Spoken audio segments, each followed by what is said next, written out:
Hello, I'm Colin Sullivan. And I'm Melissa Dixon. And this is Almost Live, a weekly show designed to give you the who's who and what's what of Telluride and Mountain Village. And this week, we'll have special guests, poet Rosemary Watola-Traumer and KOTO's own Jeff Hansen.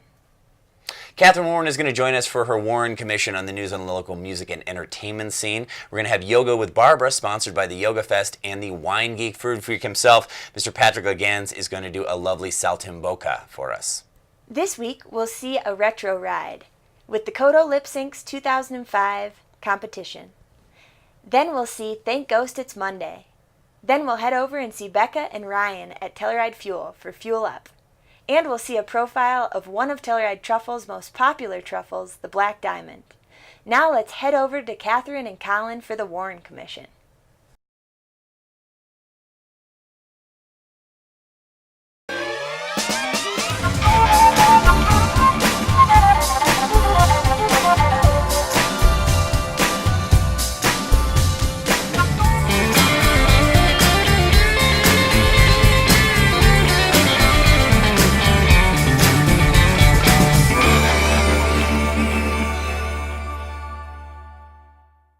And here we are for the second Warren Commission of 2019. Catherine Warren, how are you feeling? I'm feeling good. How's 2019 going for you so far? So far, so good. Okay. Doing a little Whole30, so I've cutting out all the fun stuff, but I feel incredible. Well, you're glowing. Thank you. I am not doing the Whole30. I think it might be the lighting in the studio as well. Potentially. Maybe. So tell us what's going on. Yes, this weekend it's a little bit mellower than what we saw last weekend, but still lots of fun to be had. On Friday, a great new local band called Little Giant plays at the Liberty. They're sort of like a roots rock reggae mixture, like all good local bands seem to be these days. Super fun. That starts about 9 p.m. And on Saturday night, the Telluride Gold Kings play one of their 2 weekly slots at the Phoenix Bean. They also play on, oh my goodness, I just pulled the book away like I have reading glasses like my mother used to do. Oh no. But you have really stylish reading glasses. Thank you. Though, so that's fine. And on Wednesday, the Telluride Gold Kings play at the Phoenix Bean as well. And Saturday night as well, there is Telluride Theater's Telluride Feud. The Telluride Feud. Yeah. It was a big hit, sold out last year. Yeah, it's the family feud, but with Telluride things. Right. I was trying really hard to get a team together, but people are busy that night. Next time. But that's at 8 o'clock. It's free It's free for people to attend the game. Yep. And it's at the Bob, the Black Box Theater at the Palm Arts Complex, and costumes are encouraged. Yes. Right? Yeah. All right. What will you be wearing? I will be out of town, unfortunately. But that's good. That's why we have people involved with Telluride Theater. Absolutely. I will not be wearing anything. Well, good for you. Yeah. Sunday is a really great band called Papadosio with an opener by the name of Cycles, and they play at the Opera House at 8 p.m. Papadosio is kind of making its rise through the jam band music festival scene, so just super high energy fun with a touch of electronic. So Nice. Lots of music fans are looking forward to that show because they've seen them at other festivals, and it's so up and coming. Papadosio. And I believe Papadosio, it's their first time to Telluride, so do not miss it, because when they get big in 3 years, we can all say, "Oh, I saw them in Telluride." Or you can be like, years ago. I can't get a ticket. Yeah. Yeah. Also on Sunday, Luke Adamson plays his weekly 6 p.m. slot at the Phoenix Bean, and then looking into next week, there's some great stuff happening that I'll mention real quick. On Tuesday is the Talking Gourds poetry performance, and that's at 6 p.m. at the Telluride Arts HQ, right across the street from the library. And open mic night is at the Liberty on Wednesday night, and then next Thursday is Nappy Roots. Ah, very good. One of Telluride's favorite rap bands. One of the only rap bands that seems to come That's back right, to one of the only Telluride. rap bands. But Nappy Roots is really great. They're super fun, and Little Birdie told me they're about to sell out tickets, so I'm trying to mention it in advance so people can get to the show if they would like to see it. And are you going to be at that show? We'll see. We'll see. Yeah. It's a busy 2019. Yeah. You're Whole30ing. Don't know if Nappy Roots is in the cards Going for out on Whole30. weeknights is really tough Yeah, for I know me it now. is. In my old age. Yeah. But it'll be really fun. And that's about it for now. All right, great. Now, Catherine Warren, if we wanted to, say, read a certain music columnist, where would we do that, and what would her name be? Her name would be Catherine Warren, and you would pick up the Telluride Watch. That's right. Every Thursday, a new issue comes out, and I have the original Warren Commission print version as a column in the watch. So we might read a little bit more about those Yeah. bands and catch you on the street. Yeah, and check out the beat sheet in the watch. It's the music and entertainment oriented calendar that I help manage for the watch as well. Great. So, Thanks for being with us, Catherine. yeah, thanks for having me. Let's head on over to the Wine Geek Food Freak for a lovely veal dish, and then we're going to see a little profile on a new Telluride truffle, and then Alyssa is going to sit down with local poet Rosemary Watola Tromer. All coming up. Hey, I'm Patrick Legans, the Wine Geek Food Freak. I just got some yellow onion sauteing in some butter right now. I'm gonna make a beautiful pork saltimbocca. I got some nice pork here at my local Clark's Market. I'll put in a little flour so my onions are starting to become translucent. Not quite there, but we're still gonna cook them for a minute here with these pieces of pork.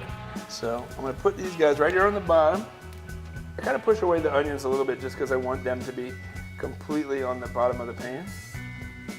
I'll sear those on both sides, trying to lock in the juices of the pork so it remains like this really, a lot of times pork can dry out. This will not happen on this, I promise. All right, so the first side is seared already. Now, I'm not going for like a big color variation change. I like them just nice and cooked, barely seared. The juices will stay inside. Now we'll do the other side. Notice these onions were timed correctly. I softened them up early, but now they're really coming into their own at the same time that the pieces of pork will be seared properly. Then we're gonna add a little chicken stock that I made, classic mirepoix chicken stock. All right, so I've now been cooking the pork about 7 minutes. Checking my salt content. I'm gonna put a little bit in now. I'm gonna check it again at the end. But sometimes it'll fall off if you don't add it consistently. As that's going, I'm now going to take the opportunity to slice up a little sage. So put that in there. I'm going to take some beautiful prosciutto. Put this guy on top there. Now, traditionally, that's where you would end it. But I learned a little trick from a friend of mine, Antonio Rache. It's a little mozzarella, pretty thinly sliced. We put a little bit over each piece. Then I'm gonna take another pan, I'm gonna turn it over, and I'm gonna melt that cheese. All right, now let's check those guys. See, the mozzarella is nice and melted. We know the pork's cooked. I'm gonna take these guys like this. I'm gonna transfer them to my plate.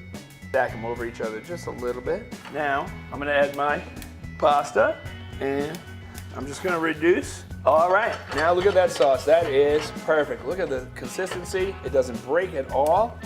So, I'm gonna come over here. I'm gonna put my pasta right in front. And then, I'm just gonna pour a little bit of this sauce right over the top of it. A little bit over the pasta because you'd like to soak that up, I promise you that. All right, and then, take our 2 decorative pieces. Boom. And boom. Pork a la saltimbocca. Until next time, remember all you need is good ingredients, some care, and a minute of your time, and you can eat like me, Patrick Legans, the Wine Geek Food Freak.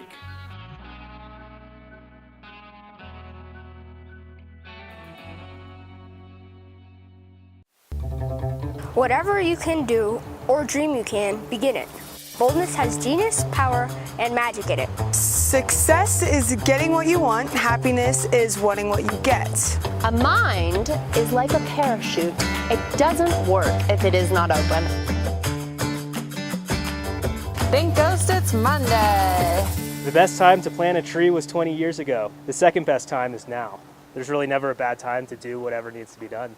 If you want to lift yourself up, lift up someone else. I mean, start with thinking about others first. If you want to lift yourself up, lift someone else. When you make someone else feel really good about themselves, it automatically makes you feel good.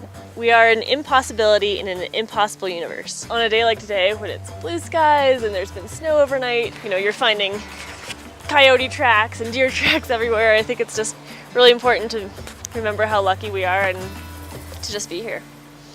Happy Monday. Hi, I'm Patty Denny. I'm the founder and creator of Telluride Truffle. I would like to introduce you to the 14er, which is made up of 14 different truffles, all representing mountain life. And today, I would like to talk about Black Diamond. Black Diamond is what we call our most radical ski slopes. Those are the ones that you better be really good if you go down. Black Diamond is our most radical truffle. Well, it's got a milk chocolate shell, bittersweet inside, and it's got the tequila. It's definitely like the margarita of the chocolate world. Tequila and chocolate, who knew? I had no idea it would taste this good, but I tried it one day and oh my goodness, it is fantastic. You're gonna love Black Diamond.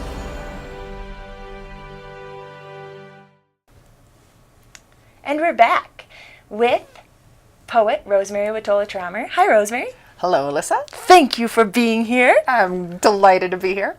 So this is really a treat for me because Rosemary is actually my hero and mentor in the poetry world, and served as Poet Laureate, San Miguel County Poet Laureate, many moons ago before I got to become San Miguel Poet Laureate. And so we're also part of the same legacy.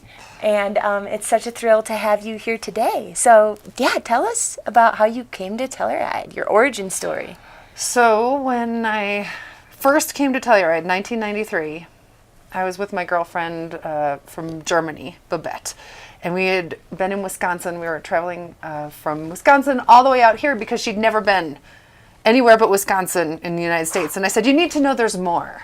So we came out here, and I'd never been to Telluride before, even though I'd lived for 10 years in Colorado. So we drove all the way out and had no idea how expensive it was going to be. And we were like, well, I guess we're going to have to leave. But we walk into the new Sheraton, which was under construction. Wow. And we got a room for $10 a night. Wow. It had 3 beds. It had bunk beds, another bed, bathroom down the hall. Because it was, and they were hammering all day long. And so that's how I got here. And then we were walking down the street, and there was a couple of guys sitting on the porch drinking Little King beers, and we talked to them for a little bit, and then one of them, Eric Tromer, says, "You want to go on an adventure?" I love this. I said, "Sure." And he says, "I'll take you to my house." And I said, "No." And he says, "Oh, come on." And then the other guy says, "That's a really good offer. Everybody in town wants that offer." "Okay, where's your house?" And it was what's now become Alpino Vino. But at the time, he had just finished building it. Wow. That was back in 93. And he'd been in it for all of a week. And Babette and I went up and spent the night. And then a romance began. The rest was history. Ta-da! I finished grad school and moved here in 94. Very cool. Yeah. Very cool. And you actually lived in that house for 7 years. For 7 years. Yeah. Until the ski resort, I assume, acquired it. When Joe Morita acquired the ski area, then he flew over it and said, "What's that?" and bought it. Wow. Very cool. Yeah. So in terms of bringing poetry to our little community, I mean, in a sense, I haven't heard of poetry being around before Rosemary Watola-Trommer. You're sort of the bearer of the seed. But it was. But it was. But it was. So when I came in 94, one of the very first people I met was Art Goodtimes. Oh, right. And Art was the arts editor at the Telluride Times Journal. So he hired me on as a stringer. And then, I remember... What's a stringer? A stringer? Is a person who writes articles for the paper but doesn't actually work for the paper. Oh, okay. Cool. So it's a non-staff position. And so I remember giving Art a couple of my poems, and Art read them, and he said, "These are nice." What? He hit you with nice? And then he said, "I wonder what would happen if you relaxed." So I did. I had to relax. It was wonderful to meet Art right off the bat, because Art was this enormous poetry presence. He has this gorgeous, generous spirit to him. Yeah. Like, let's all do this. Let's play. Yeah. And that was very different from the poetry environment in graduate school, which was, there's not enough pie, so I'm going to eat it all, and you don't get any. And the whole feel over here on the Western Slope was anything but that. It was so supportive and friendly and engaged, and let's all play. Oh, yeah. I love that. Me too. I love that. Me too. I learned a lot from Art. Yeah. Well, and you guys have cultivated such a wonderful friendship, and then here comes me a few years later, many moons later, and you really did the same thing for me. So I was so honored to have you and Art kind of say like, yeah, that's what you got going. That's cool. Like, keep doing that, and try this too, and maybe try that. So I love that you've now become sort of part of the mentorship as well. And it's pretty how does awesome that to have an feel? Alyssa come along. That's Well, I meant that more as a segue to talk about another part of your talent that I really love, which is Rosemary is an incredible teacher, not just a writer of poetry herself, but I've had the chance to take some of your classes, and I feel like the way you cultivate a safe space and you really allow people to shine, and it's really neat because I think there's some cliche, right, that those that can do can't teach and those that can teach can't do, and that's just simply not the case in general. Hence why we don't use cliches in poems, but definitely not the case with you. So I guess, do you want to speak a little bit to what it's like to teach versus write and what you enjoy more, or how you enjoy them Well, teaching and writing differently? are really two different ways to play in one playground, right? I mean, if we consider poetry as a huge playground, when we write, typically it's alone. It's a very solitary endeavor, right? And I love that. I love being all alone and just getting in there, as A.R. Ammon says, picking away at your own liver. But I also love people. Nice and visual. I love what happens when we get together. Yeah. I love what happens when we get together and play. That's what happens in a classroom. And I do think that everyone can write. I really think everyone can write. You know, can you make a list? Then you can write a poem.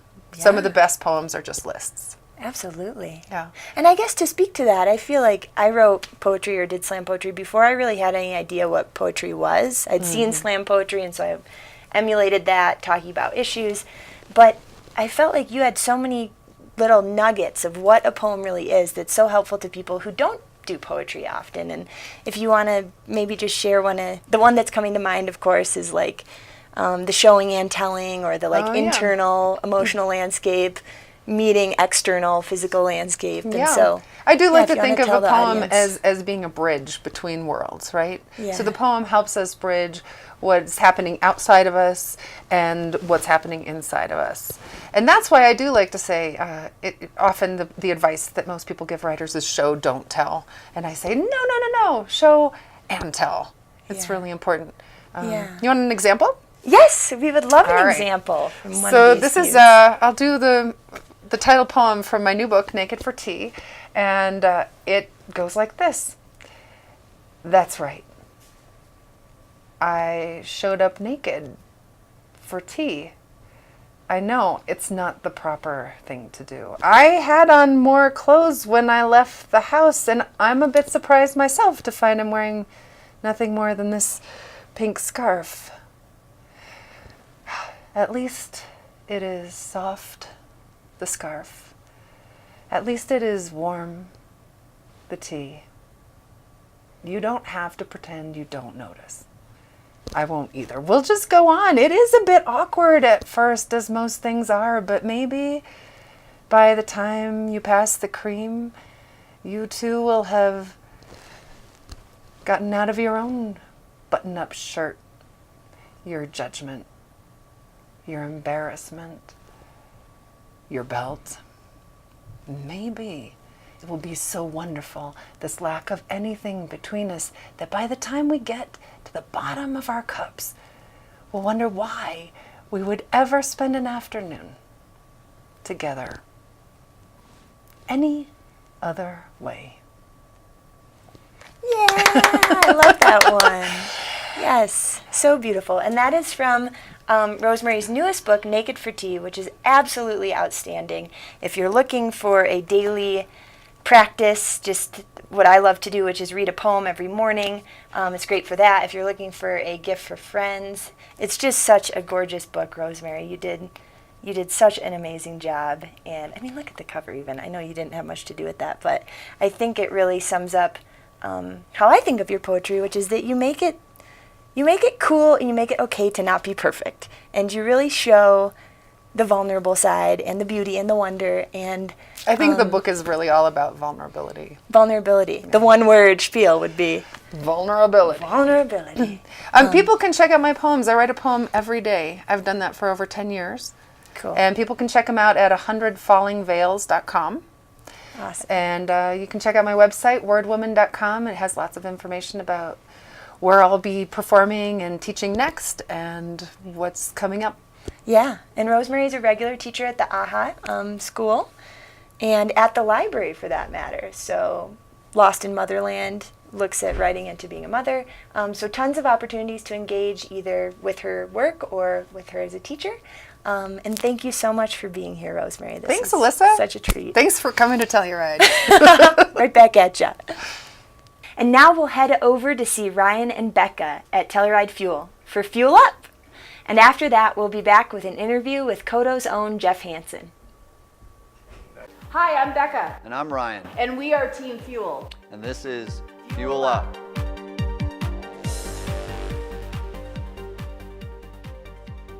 We're back from the holidays, and boy, I am glad to be back. Me too, man. That was a lot of food and a lot of parties. Time to get back in shape. So I think a good way to start would be getting right back into a core circuit. It's going to focus on your abdominals, obliques, and also low back erectors area as well. So we're going to move through a 4-move circuit.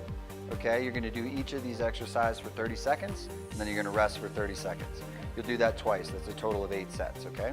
So last week we learned about a plank, right, and the stability involved with the plank. Today we're going to throw some instability at it. Our first move is what we call shoulder taps. So you're going to go on the floor in a push-up position. Again, as we talked about, straight line from the back of her head to her heels. No sagging in the hips, no raising of the butt, and all you're going to do is take your right hand, touch your left shoulder, and then complete it with the opposite hand.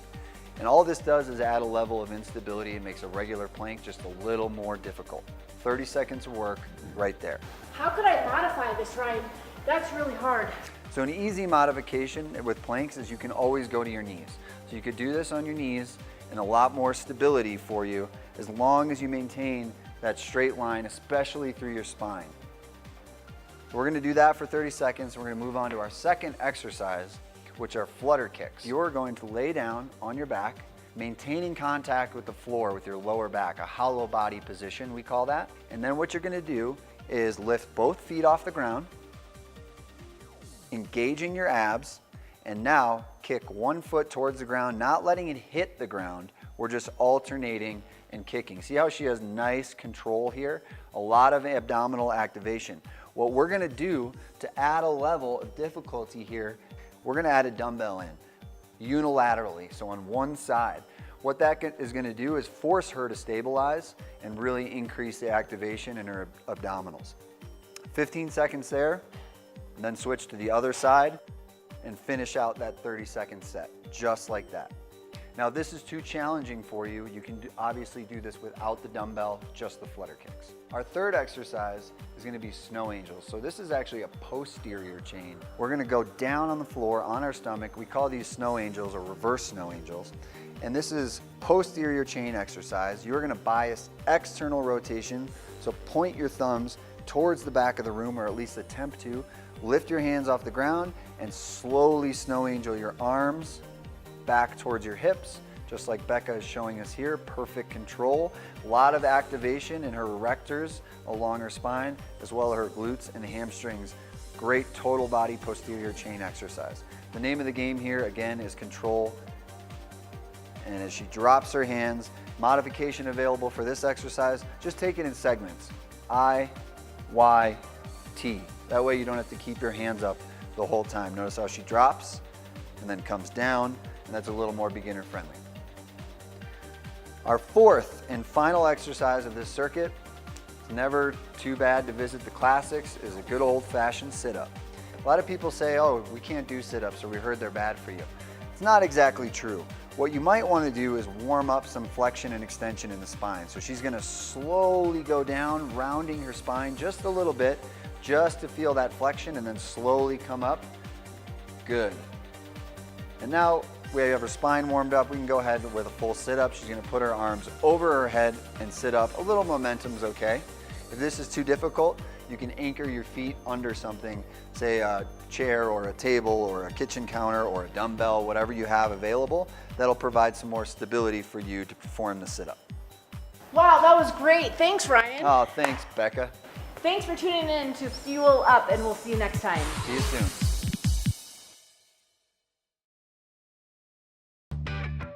KOTO is in its 42nd year, and I think as much as any organization in Telluride, KOTO represents the old Telluride, the funky, eclectic place that we loved back in the day.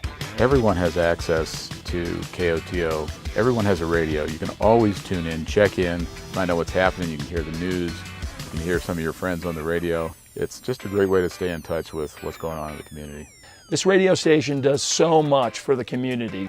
Almost every nonprofit in the region comes in and uses the tools that we have at KOTO. We have a program at 4 o'clock called Access, where nonprofits can come onto the radio and talk about what they're doing. We help the community in unique ways, and I think that's our most important function.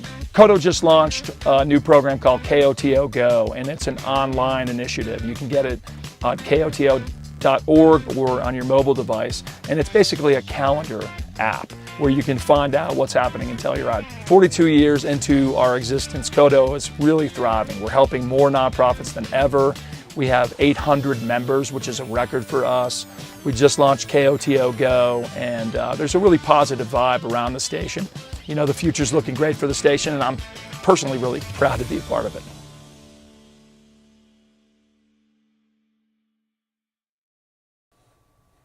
And that was a cool piece there on KOTO, our local community radio station. We have the man, the myth, the legend here, Al Dean / Jeff Hansen. We don't know which one you are. I'm Al Dean on the radio. Okay. And Jeff Hansen sitting right here. You'll figure out. If you don't know what this means, first of all, you should if you live in Telluride. But if you don't live in Telluride, we're going to talk about it. So the first thing I want to ask you, Mr. Hansen, is how did you get here? Well, the first time I ever heard of Telluride, I was told not to come here. Okay. And it was on Grateful Dead tour in 1987, and people were handing out flyers at every show saying, if you don't have a ticket, don't come to Telluride. Okay. I had never heard of this place. So I followed the directions. Even though I was at Red Rocks, I went home, and a friend of mine told me about it who went, and it just sounded like the coolest place I'd ever heard. And you can't Google in 1987, so I said the first thing I'm going to do when I get out of college is go to Telluride, and I did. And That's kind of ended up staying here. I've never heard this story before. Jeff and I know each other for quite some time. I've never heard that story of like you almost having gone to the Dead show. So you went to the Red Rocks Dead show, but you didn't go to the... I had been to a lot of shows that summer, and every show people were handing me something that said, don't go to Telluride. So I was 20. I was like, I'm not going to ruin the scene. You know? That's such an old school Telluride thing. And then you came, you and your brother were into film and into theater and into all that sort of stuff. Decided to make a movie which has become iconic both in the Telluride sphere of things, but then outside of it in terms of this ski town, the quintessential sort of ski town, like what would you call it? Like ski town Animal House movie. But it also takes place in the summertime. Yeah. So there really is no other ski town film that isn't about the winter. Yeah. And there's really hardly any skiing at all. And my brother and I holed up in Lander, Wyoming to write another script. 2 days into it, we were beating each other up trying to figure out what happened. And I said, you know, a friend of mine's written this story called The Story of Spam about a bunch of guys in Telluride raising a pig over the course of the summer. What would you think about writing that? And boom, we called Sean McNamara, the local writer, and we got the script and we were off and running.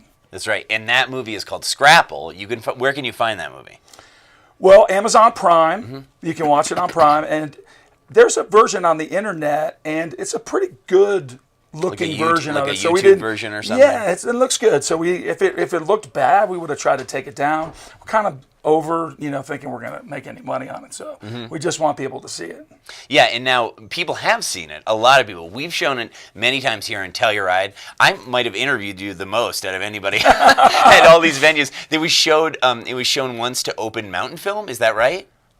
Well, it's played at Mountain Film 3 times, in 98, 08, and 18, sort of every 10 years. And 18 was the 20th, the 20-year anniversary of it. Yeah. So tell me a little bit about the movie itself, because it's Al Dean, right, which is you. You're playing Al Dean.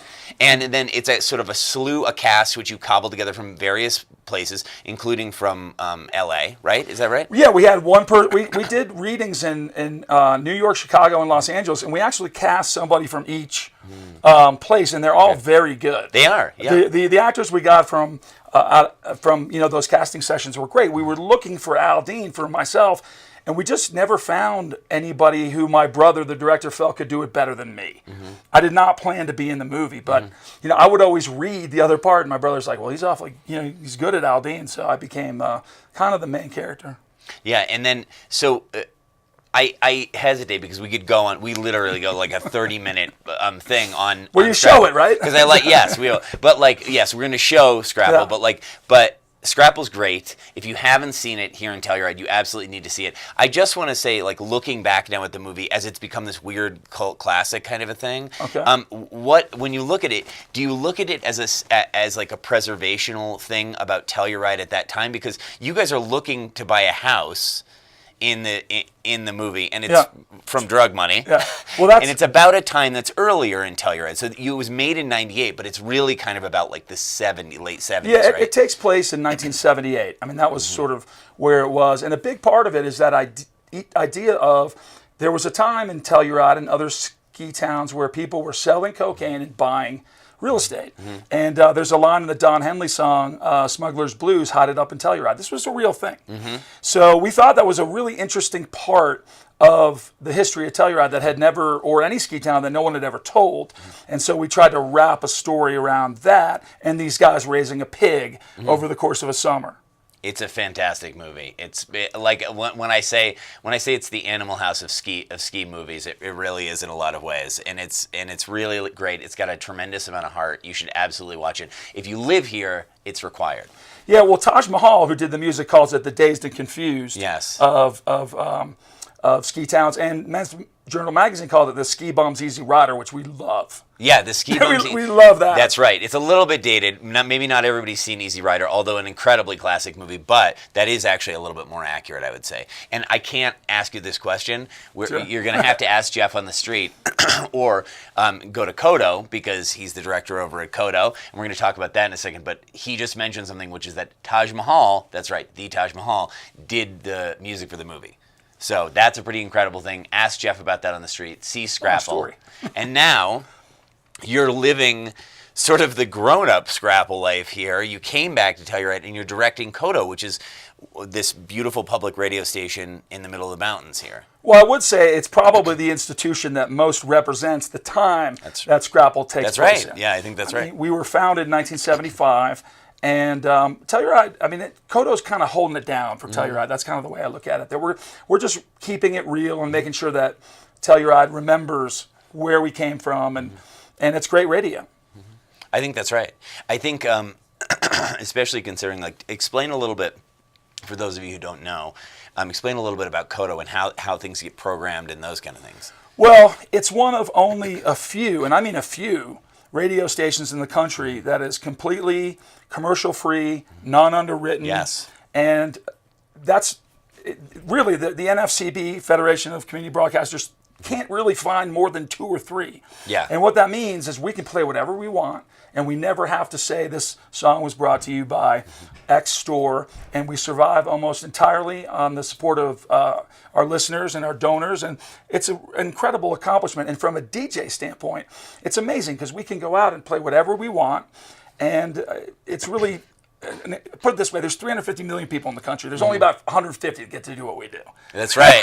That's right. That's 100% true. So that's pretty cool from being a DJ. Yeah, and you're holding it down. The DJs are great over there. And again, you can catch KOTO. You now go online and stream KOTO. I have it on my phone. Sometimes I'm in another place, and I'll just pop it up, and you could stream it on all these different services. Which is really popular during the festivals. Yep. We're drawing 1,000, 30, big numbers on the festival. So we stream bluegrass, we stream the ride, we stream blues and brews. So that's a really great time to listen to KOTO. I mean, we had Robert Plant.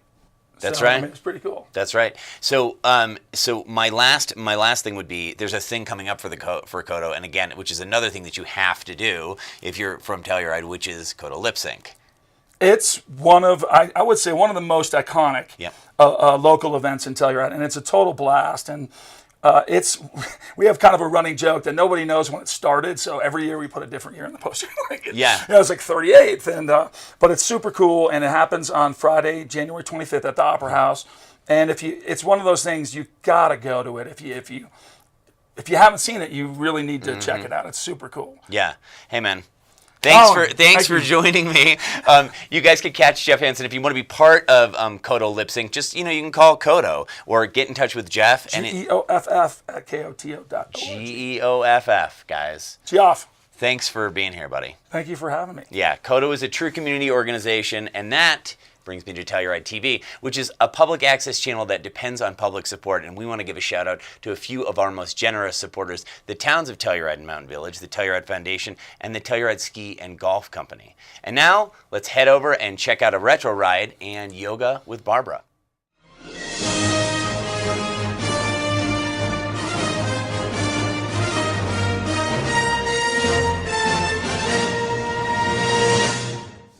Ladies and gentlemen, please welcome the Chipmunks. 1, 2, 3.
Welcome to our mini yoga series in beautiful Telluride, Colorado. My name is Barbara Glansnick, and today we're going to take a look at a squat. A great pose, especially if you have issues with your digestive system.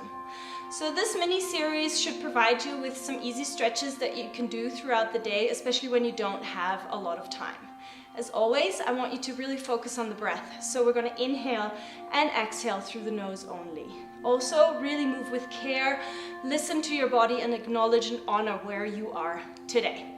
Okay, so I want you to come to the mat, and I'm going to face you first. So you're going to keep your feet wider than your hips. And then basically, we're just going to drop the seat down as much as possible. Now I'm going to turn so you can see me from the side. So heels are wider than the toes. We're going to be pigeon-toed as much as possible. Again, feet are wider than the hips so that the seat has space. And then for some people, this may be really hard to get the heels down. So if you can't reach the heels to the floor, just stay here and work on this.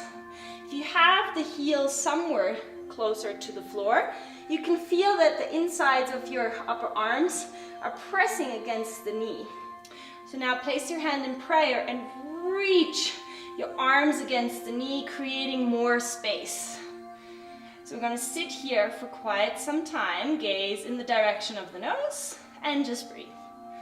1, make sure that your exhalation is really empty. And with with your inhale, maybe you can reach your heart forward a little more. 2, If your shins are starting to talk to you, that's a good sign. Just keep breathing. 3, 4, and exhale for the last time. 5. And then gently just lift up and either sit down or do it again. It's up to you. Again, you can repeat this squat many times throughout the day. It's also a great pose to release any tension in your lower back. Thank you so very much for practicing with me today. I hope I'll see you again. Namaste.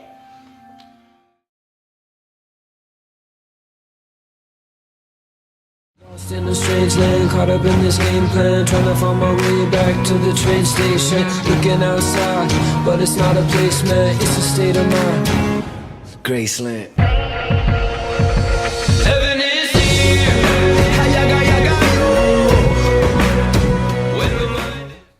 And that was another segment of Yoga with Barbara, sponsored by the Telluride Yoga Fest. Well, Almost Live is almost over. But never fear, if you missed it, it airs morning, noon, and night on Telluride's channel 1304 and channel 12 in Mountain Village. And you can always catch us on YouTube and Facebook at Telluride TV.